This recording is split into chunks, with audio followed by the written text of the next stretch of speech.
সকালবেলাতে বানাচ্ছি লুচি। কালকে রাত্রেবেলাতে লুচি করা হয়েছিল। আমি ময়দাটা মেখেছিলাম। বুঝতে পারি না অনেকটা মাখা হয়ে গেছিল। তো কিছুটা রেখে দিয়েছিলাম সেই ময়দাটা এই যে আজকে লুচিটা করলাম। কালকে রাত্রেবেলাতে তো ঘুগনিও করা হয়েছিল। ওই ঘুগনিও ছিল। তাই দিয়ে সবাই খাওয়া-দাওয়া করে নিয়েছি। আর এই যে দুপুরবেলাতে চলে এসেছি মামাবাড়ির দিকে। আর জানো তো যখনই বাড়িতে আসি না কেন তখনই মনে হয় কি যে সবার সাথে একটু দেখা করে কথা বলি। ওইজন্য মানে যেখানে যাই না কেন সবসময়ের জন্য দেরি হয়ে যায়। কালকে ভেবেছিলাম যে খুদের ভাত খাবো। ওইজন্য ডালটা ভেজানো হয়েছিল।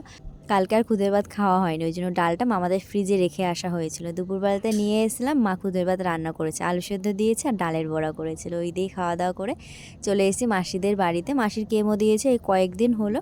খেতে পাচ্ছিল না সেরকম কিছু। ওই জন্য বলল যে খুদের ভাত খাবে। তো মাসিকেও দেওয়া হয়েছে। আর মাসিদের বাড়িতে ছিলাম কিছুক্ষণ। তারপরে মা ডাকলো।